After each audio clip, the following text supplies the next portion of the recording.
Hello friends, NCERT classes के online platform पर आपका स्वागत है, अभिनंदन है। साथियों, जैसा कि कल अपडेट में हमने बताया था, उसी क्रम में आज हम लोग टेट के प्रीवियस ईयर के पेपर के साथ उपस्थित हुए हैं। तो यह प्रीवियस ईयर का जो पेपर है सीडीपी का है, 2018 का है। इसके माध्यम से हम लोग टेट परीक्षा के 2026 में जो होने वाली है 2, 3, 4 जुलाई को, उसको हम लोग समझेंगे पैटर्न को। फिर नया सिलेबस क्या है, उसका पूरा सिलेबसवार व्याख्या करेंगे। पहले आज हम लोग प्रीवियस ईयर के प्रश्नों के माध्यम से पैटर्न को समझने की कोशिश करते हैं। पहला प्रश्न दे रखा है, कोहलर यह सिद्ध करना चाहता था कि सीखना। देखिए, कोहलर क्या थे? एक गेस्टाल्टवादी थे। उन्होंने अंतर्दृष्टि का सिद्धांत दिया था, इनसाइड लर्निंग थ्योरी दी हुई थी। तो उसमें क्या था कि उन्होंने जो कहा था कि सीखना क्या है, कोई रटंत क्रिया नहीं है कि सीखने में कोई रटंत क्रिया हो। सीखना जो है एक संज्ञानात्मक कार्य है। ऑप्शन इसमें देखिए दे रखा है, एक ऐसी स्थिति जिसमें जिसमें व्यक्ति पशु से श्रेष्ठ है, गलत हो जाएगा। सेकंड ऑप्शन स्वायत्त यादृच्छिक क्रिया है, ये भी आपका गलत है। थर्ड ऑप्शन है संज्ञानात्मक संकार्य है। तो कोहलर क्या सिद्ध करना चाहते थे? वो सिद्ध करना चाहते थे कि जो सीखना है, वह रटने की क्रिया नहीं है, यह एक संज्ञानात्मक प्रक्रिया है। इसमें जो जीव होता है, जीव अचानक समस्या का समाधान खोज लेता है। तो कौन-सा आपका थर्ड ऑप्शन सही हो जाएगा। नेक्स्ट क्वेश्चन, किसी भी नई भाषा को सीखने के लिए कहाँ से प्रारंभ किया जाना चाहिए? अब देखिए, इसमें दे रखा है अक्षरों व शब्दों के मध्य साहचर्य से, बिल्कुल सही है। अगर आप कोई नई भाषा सीख रहे हैं, तो सबसे पहले आप शुरुआत कहाँ से करेंगे? अक्षरों से, वर्णमाला से। जब आप वर्णों के बारे में जानेंगे, वर्णमाला के बारे में जानेंगे, क्योंकि वर्णमाला की शुरुआत कहाँ से होती है? अक्षरों से होती है, वर्णों से होती है। जब आप वर्णों के बारे में जान जाएँगे, तो अक्षरों को उनके चित्र या शब्दों से जोड़कर क्या कर लेंगे? सीख लेंगे। तो कौन-सा सही हो जाएगा ऑप्शन आपका? अक्षरों व शब्दों के मध्य साहचर्य से। फर्स्ट ऑप्शन आपका सही है। नेक्स्ट क्वेश्चन, समावेशी कक्षा में किस प्रकार के छात्र शामिल होते हैं? अब देखिए, आपका सीटेट यहाँ फ़ायदा करेगा। वहाँ भी हम लोगों ने समावेशी शिक्षा पढ़ा है, यहाँ भी समावेशी शिक्षा पढ़ा है। कीवर्ड हमने सीटेट में बताया है, वो सारे कीवर्ड यहाँ भी आपके काम आएँगे। जैसे केवल है, यहाँ भी केवल है, फर्स्ट और थर्ड तुरंत हमने काट दिया। अब बचा क्या? 2, 2 और 4 ऑप्शन बचते हैं। हम जो है समावेशी कक्षा का मतलब समझ लें। समावेशी का मतलब ही होता है सबके लिए शिक्षा। मतलब आप सबको, प्रतिभाशाली हो, बहुभाषी हो, कोई मतलब नहीं हो, सामान्य से लेकर विशिष्ट छात्र को हम लोग सबको एक साथ एक ही कक्षा के अंतर्गत जो शिक्षा देते हैं, दिव्यांग बच्चा हो, किसी भी प्रकार का बच्चा हो, सबको एक साथ बिठाकर जो शिक्षा दी जाती है, वही समावेशी कक्षा कहलाती है। आपको ध्यान क्या देना होगा, समावेशी कक्षा का मतलब सबके लिए, सबको एक साथ मिलाकर शिक्षा, अर्थात चाहे बच्चा सामान्य हो या फिर विशिष्ट हो, कौन-सा सेकंड ऑप्शन आपका सही हो जाएगा। नेक्स्ट क्वेश्चन, अधोलिखित में गणित संबंधी अधिगम अक्षमता को कौन-सा पद परिभाषित करता है? पहला दे रखा है निरस्ता संबंधी दोष। तो ये आपका किसमें होगा? गणित में तो होगा नहीं। पठन दोष, ये भी आपका नहीं होगा। कौन-सा? थर्ड ऑप्शन गणना दोष। देखिए, जो गणना दोष है, जिसको हम लोग क्या कहते हैं डिसकैल्कुलिया। आप लोग हिंदी भी याद रखिए, क्योंकि क्या होता है, हिंदी में पेपर आता है, आप लोग जल्दीबाजी में गणित पढ़ अंग्रेजी पढ़ नहीं पाते हैं, तो वहाँ पे क्या होता है, आप इंग्लिश पढ़ नहीं पाने का मतलब कि इंग्लिश की ओर आपका ध्यान ही नहीं जाता। आप यहाँ वैकल्य पठन, अब इसमें परेशान हैं कि वैकल्य पठन किसको कहा जाता है, इसलिए थोड़ा-थोड़ा आप हिंदी को भी देखते रहिए। इसमें डिस्कैल्कुलिया में क्या होता है, इसमें जो छात्र है, वो गणना संबंधी गलती, गणितीय तर्क संबंधी, मतलब गणित में हो रही गलतियों का वो हम लोग गणना कहाँ करते हैं, डिस्कैल्कुलिया के अंतर्गत। इसमें अंकों को पहचानने में, गणना करने में या गणितीय तर्क में समझने में क्या होती है, हमेशा कठिनाई। तो कौन-सा? थर्ड ऑप्शन आपका सही हो जाएगा। इसी को हम लोग डिस्कैल्कुलिया भी कहते हैं। फिर 5वाँ नंबर क्वेश्चन आ गया, समावेशीकरण की सफलता के लिए आवश्यक है। अभी हम लोगों ने चर्चा किया कि सबको एक समान सबको एक साथ लेकर जो शिक्षा करेंगे, वही समावेशी कक्षा होगा। तो यहाँ पर दे रखा है क्षमता निर्माण का अभाव, गलत है। अभिभावकों की भागीदारी का होना न होना, ये भी गलत हो जाएगा। अलगाव तो हम समावेशी में कर ही नहीं सकते, क्या कर सकते हैं? संवेदनशीलता, बिल्कुल। अगर आप समावेशीकरण चाहते हैं, समावेशीकरण को सफल बनाना चाहते हैं, तो शिक्षक हो, समाज हो, सहपाठियों का संवेदनशील होना बहुत ज़रूरी है। कौन-सा ऑप्शन सही होगा आपका? 4th ऑप्शन सही हो जाएगा। नेक्स्ट क्वेश्चन,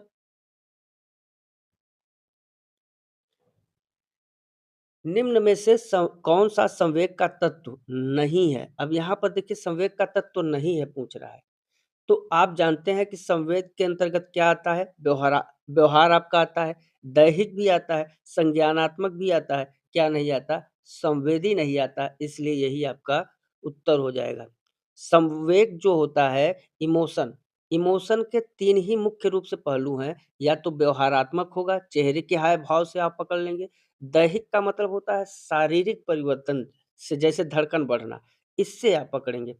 और संज्ञानात्मक का मतलब होता है क्या? सोच से संबंधित। तो ये, लेकिन संवेदी जो है, इसका प्रत्यक्ष कोई तत्व नहीं है। कौन-सा? 3 ये पहलू हैं संवेग के, संवेदी आपका पहलू नहीं है। नेक्स्ट क्वेश्चन, संज्ञानात्मक क्षेत्र का सही क्रम है। अब देखिए यहाँ पर दे रखा है संज्ञानात्मक क्षेत्र का सही क्रम। तो संज्ञानात्मक क्षेत्र का सही क्रम क्या है? ज्ञान, अनुप्रयोग, अवबोध, विश्लेषण, संश्लेषण, फिर मूल्यांकन। बिल्कुल गलत। देखिए जो हम बता रहे हैं, संज्ञानात्मक का जो क्षेत्र का सही क्रम क्या होता है? ज्ञान, अवबोध, अनुप्रयोग, विश्लेषण, संश्लेषण, फिर आपका मूल्यांकन। इसमें ज्ञान, उसके बाद अवबोध, फिर अनुप्रयोग, विश्लेषण, संश्लेषण और मूल्यांकन। और ये किसका? जो बेंजामिन ब्लूम का संज्ञानात्मक पक्ष था, उनका वर्गीकरण किया हुआ है। ज्ञान, अवबोध, अनुप्रयोग, विश्लेषण, संश्लेषण और मूल्यांकन। 4th ऑप्शन आपका सही हो जाएगा। नेक्स्ट क्वेश्चन, निम्न में से कौन-सी अच्छे शिक्षण की विशेषता नहीं है? स्वेच्छाचारी, जनतांत्रिक, सहानुभूतिपूर्ण, वांछनीय सूचनाएँ देने वाला।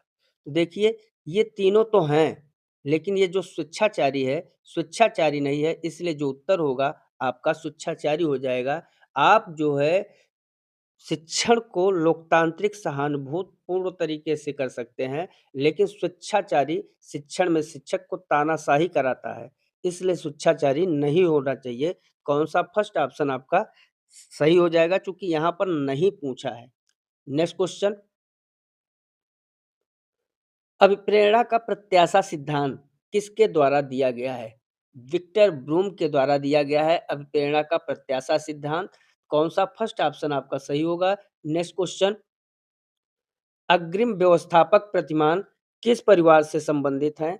ऑप्शन दे रखा है वैयक्तिक, गलत है। सामाजिक अंतःक्रिया, ये भी आपका गलत है। सूचना प्रक्रियाकरण, बिल्कुल आपका सही ऑप्शन क्या होगा? सूचना प्रक्रियाकरण।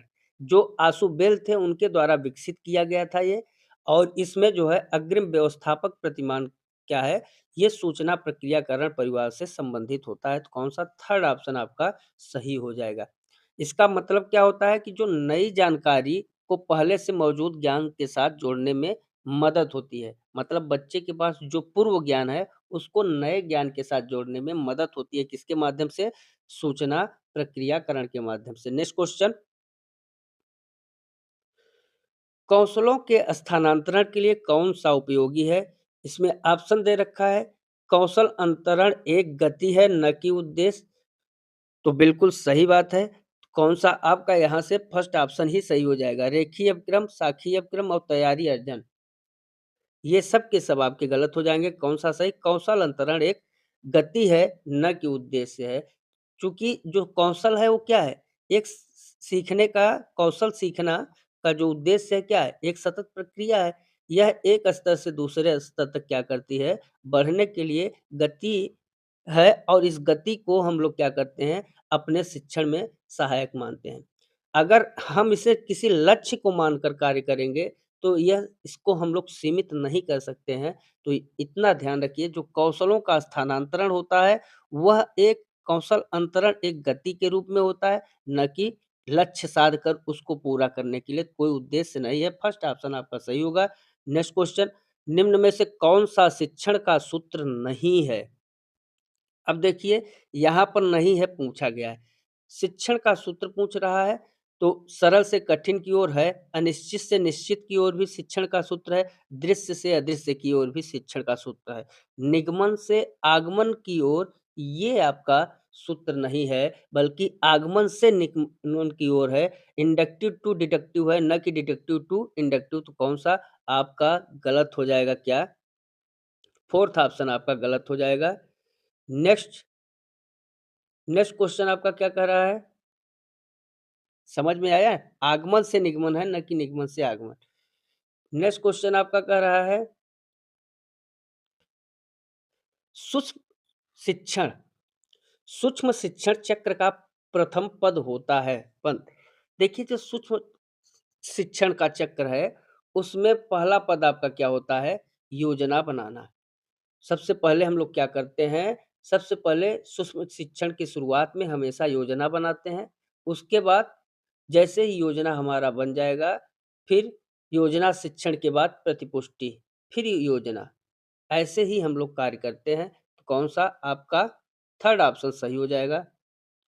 इसमें योजना बनाना, ये सब हम पढ़ाएँगे। केवल हम आपको यहाँ पर पैटर्न बता रहे हैं कि किस पैटर्न के अकॉर्डिंग टेट में पेपर आता है, और ये 2018 में आया हुआ टेट का पेपर है। तो इससे आप लोगों पर समझ, एक प्रकार से समझ होगा कि हमने सीटेट में जो पढ़ा, उस सीटेट का हमें कितना फ़ायदा होने वाला है, कितना हमको पढ़ना है एक्स्ट्रा, किस ढंग से पढ़ना है, ये सब चीज़ें आपको दिखा रहा हूँ। और प्रीवियस ईयर तो हमको हल करना ही होगा। नेक्स्ट क्वेश्चन, निम्न में से कौन-सा अवबोध स्तर के शिक्षण में शामिल है? देखिए, पृथक्करण नहीं, सेकंड अनुप्रयोग, तीसरा तुलना, तीनों नहीं है, अन्वेषण आपका शामिल है।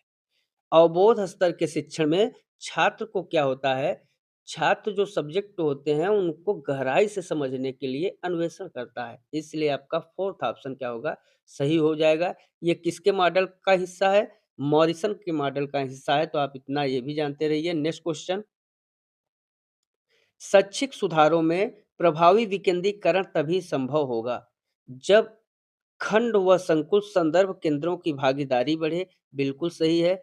स्थानीय संदर्भ व्यक्ति उपलब्ध हो, ये भी सही है। अध्यापकों के पास संसाधन और प्रासंगिक सामग्री भी मौजूद हो, तीनों सही है। आपका फोर्थ ऑप्शन सही हो जाएगा। 1, 2, 3। चूँकि जो विकेंद्रीकरण होता है, उसमें स्थानीय स्तर पर संसाधन, रिसोर्स पर्सन और क्लस्टर्स, इन तीनों की भागीदारी का होना बहुत ही ज़रूरी होता है, और तीनों दिए हुए हैं। नेक्स्ट क्वेश्चन, एक छात्र पढ़ रहा है, उसका नाम लेकर किसी ने बुलाया, निम्न में से किस संवेदना द्वारा वह मतलब छात्र अपनी अनुक्रिया प्रकट करेगा? ऑप्शन दे रखा है दृष्टि संवेदना, उसके बाद स्पर्श संवेदना, यहाँ पर होगा ध्वनि संवेदना, क्योंकि छात्र को नाम लेकर बुलाता है। तो जब छात्र को नाम लेकर बुला रहा है, तो वह सबसे पहले कानों से सुनेगा, और जब कानों से सुनेगा तो ध्वनि संवेदना होगी। कौन-सा? ध्वनि संवेदना के माध्यम से वह पीछे मुड़ेगा और अपनी प्रतिक्रिया को देगा। कौन-सा? थर्ड ऑप्शन सही हो जाएगा। नेक्स्ट क्वेश्चन, पियाजे के सिद्धांत के अनुसार प्रासंक्रियात्मक अवस्था की अवधि क्या है? अब देखिए, प्रासंक्रियात्मक अवस्था, आप लोग जिसको हम लोग पूर्व संक्रियात्मक अवस्था कहते हैं, वही प्रासंक्रियात्मक अवस्था है। पियाजे को अभी हाल में ही सीटेट में पढ़ा है। पूर्व संक्रियात्मक अवस्था कब से कब तक? 2 से 7 वर्ष होती है। कौन-सा? आपका सेकंड ऑप्शन सही हो जाएगा। प्री ऑपरेशनल स्टेज, इस अवस्था को में बच्चा क्या करता है? प्रतीकों का उपयोग करता है। समझ में आ गया? नेक्स्ट क्वेश्चन, निम्न में से कौन-सी बात बाल्यावस्था के बौद्धिक विकास की विशेषता नहीं है? अब देखिए, भविष्य की योजना की सूझबूझ, बाल्यावस्था का जो समय होता कितना होता है? 6 से लेकर 12 वर्ष तक। अब इसमें दे रखा है फर्स्ट ऑप्शन भविष्य की योजना की सूझबूझ। अब ये चीज़ तो आप 6 से 12 की आयु में सोच नहीं रहे हैं। ये आप किशोरावस्था की बात कर रहे हैं, तो कौन-सा आपका फर्स्ट ऑप्शन ही सही होगा, चूँकि नहीं पूछ रहा है।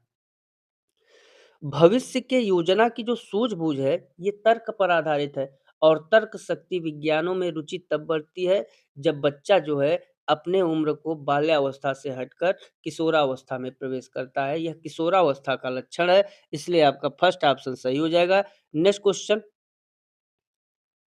इनमें से कौन से वैज्ञानिक भाषा विकास से संबंधित हैं? जब भी भाषा विकास का नाम आए, आप आँख बंद करके चॉम्स्की को लगाइएगा। नोम चॉम्स्की जो है आधुनिक भाषा विज्ञान के जनक माने जाते हैं। थर्ड ऑप्शन आपका सही हो जाएगा। नेक्स्ट क्वेश्चन, थॉर्नडाइक ने अपने सिद्धांत को किस शीर्षक से सिद्ध किया था?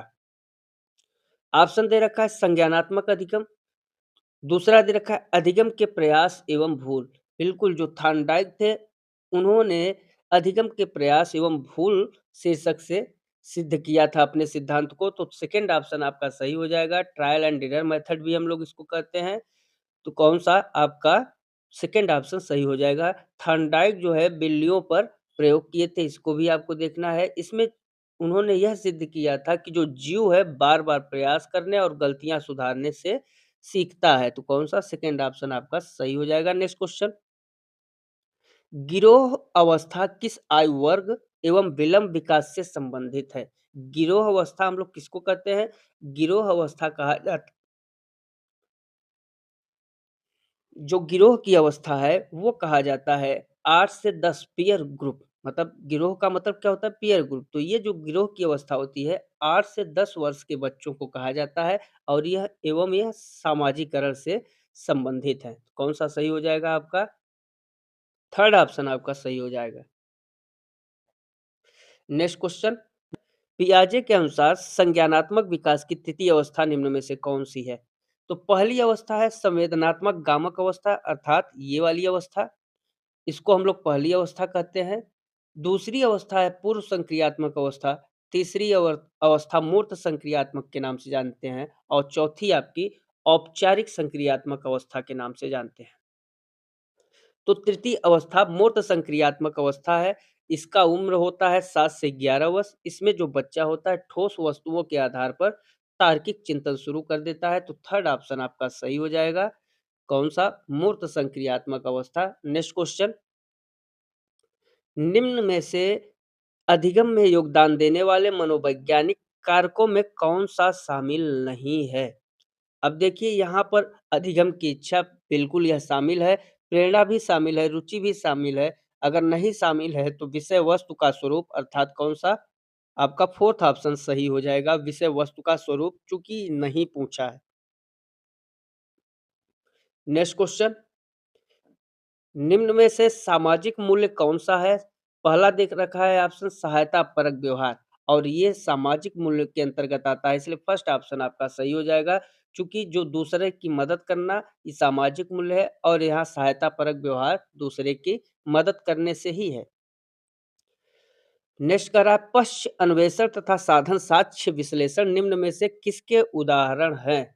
देखिए, पश्च अन्वेषण और साधन साध्य विश्लेषण ये स्वतः शोध में के अंतर्गत आते हैं, इसलिए आपका फर्स्ट ऑप्शन सही हो जाएगा। पश्च अन्वेषण का मतलब ही क्या होता है? पीछे से शुरू करना और साधन साध्य विश्लेषण की जो रणनीतियाँ होती हैं, इसमें होता क्या है कि जो व्यक्ति होता है समस्या समाधान के लिए अपने अनुभव और शॉर्टकट का क्या करता है? उपयोग करता है स्वतः, इसलिए स्वतः शोध के अंतर्गत आते हैं। कौन-सा? फर्स्ट ऑप्शन सही होगा। नेक्स्ट क्वेश्चन, सीखने के वक्र अभ्यास द्वारा सीखने की मात्रा, गति और प्रगति की सीमा को ग्राफ पर प्रदर्शित करते हैं। यह किसने कहा है? बिल्कुल ऐसे ही प्रश्न आते हैं। ये एबिंगहास के द्वारा कहा गया है। एबिंगहास एक मनोवैज्ञानिक थे। इन्होंने सीखने के वक्र के बारे में क्या कहा था? इन्होंने कहा था कि सीखने के वक्र अभ्यास द्वारा सीखने की मात्रा, गति और प्रगति की सीमा को ग्राफ पर प्रदर्शित करते हैं। एबिंगहास का कथन है। नेक्स्ट क्वेश्चन, निम्न में से कौन-सा थॉर्नडाइक के अधिगम के प्राथमिक नियमों में शामिल नहीं है? अब देखिए यहाँ प्राथमिक नियमों में शामिल नहीं की बात कर रहा है। ये तीनों नियम प्राथमिक नियम में शामिल हैं। साहचर्यात्मक स्थानांतरण का नियम जो होता है, वो शामिल नहीं है, इसलिए फर्स्ट ऑप्शन आपका सही हो जाएगा। ये नियम जो है उनका सेकेंडरी है, गौड़ नियम के अंतर्गत आता है, इसलिए आपका साहचर्यात्मक स्थानांतरण का नियम first option is the right answer. Next question, अनुकूलित अनुक्रिया सिद्धांत किसके अनुकूल पर बल देता है? देखिए अनुकूलित अनुक्रिया सिद्धांत किस पर है? ये आपके व्यवहार पर है। कौन-सा? सेकंड ऑप्शन सही होगा, चूँकि व्यवहार के अनुकूल पर आधारित होता है और इसमें एक प्राकृतिक उद्दीपक के साथ कृत्रिम उद्दीपक को जोड़कर व्यवहार में बदलाव किया जाता है या किया जा सकता है, इसके बारे में बात कही गई है। कौन-सा? Second option is the right answer. Next question, क्रिया प्रसूत अनुबंधन सिद्धांत जो है, उसका दूसरा नाम क्या है? इसके बारे में बात कर रहे हैं। क्रिया प्रसूत अनुबंधन सिद्धांत को हम लोग क्या कहते हैं? नैमित्तिक अनुबंधन भी कहते हैं। ये किसके द्वारा कहा गया है? ये बीएफ स्किनर का क्रिया प्रसूत अनुबंधन का सिद्धांत है। इसको हम लोग क्या कहते हैं? नैमित्तिक अनुबंधन भी कहते हैं, चूँकि इसमें व्यवहार के स्वरूप पुरस्कार प्राप्त करने का एक साधन बनता है, इसलिए कौन-सा? नैमित्तिक अनुबंधन, सेकंड ऑप्शन सही हो जाएगा। यहाँ इस पर भी प्रश्न पूछा है, इस पे डायरेक्ट तो पूछता ही है। कौन-सा? Second option is the right answer. Next question, next कह रहा है निम्न में से कौन-सी अधिगम की एक विशेषता नहीं है? आप ऑप्शन देख रहे हैं, अधिगम का अवलोकन प्रत्यक्ष रूप से किया जा सकता है, यही इसकी विशेषता नहीं है, अप्रत्यक्ष रूप में किया जाता है, चूँकि जो अधिगम है, लर्निंग है, सीखना है, आंतरिक प्रक्रिया है। इसमें व्यक्ति जो होता है, उसका व्यवहार में जो बदलाव है, उसको हम लोग देखते हैं। सीखने की प्रक्रिया को हम लोग आँखों से नहीं देखा जा सकता। इसके लिए हमें क्या है? अप्रत्यक्ष, मतलब आँखों से थोड़ी देख पाएँगे। आँखों से देखते तो प्रत्यक्ष होता, इसलिए यहाँ पर ये गलत हुआ है। ठीक है? आँखों से नहीं देखते हैं, इसमें जो है व्याख्याओं के माध्यम से समझ विकसित करते हैं, इसलिए अप्रत्यक्ष रूप से अवलोकन किया जाता है, तो फर्स्ट ऑप्शन ही सही है। तो साथियों, अभी आप लोगों ने सीटेट का एग्ज़ाम दिया हुआ है, अब देखिए उसमें कितना ज़्यादा शिक्षण से रिलेटेड प्रश्न थे और ये टेट 2018 का पेपर हमने सीडीपी का आपको बताया है। इसमें जो शिक्षण है, वो कैसे हैं? यही आपको पैटर्न को समझना है। इसी पैटर्न के अनुसार ही आपको चीज़ें आसान होगी और आप अच्छे से नंबर गेन कर सकते हो। तो अपने से पैटर्न को समझिए, फिर जब हम लोग चर्चा करेंगे पूरे सिलेबस खंडवार पे, तो वहाँ आपको हर एक बात क्लियर हो जाएगी, क्योंकि इसीलिए हम पहले पेपर प्रीवियस ईयर के पेपर को हल करा रहे हैं। दोस्तों बस इतना ही, मिलते हैं अगले वीडियो में, तब तक के लिए नमस्कार। जय हिंद, जय भारत, वंदे मातरम।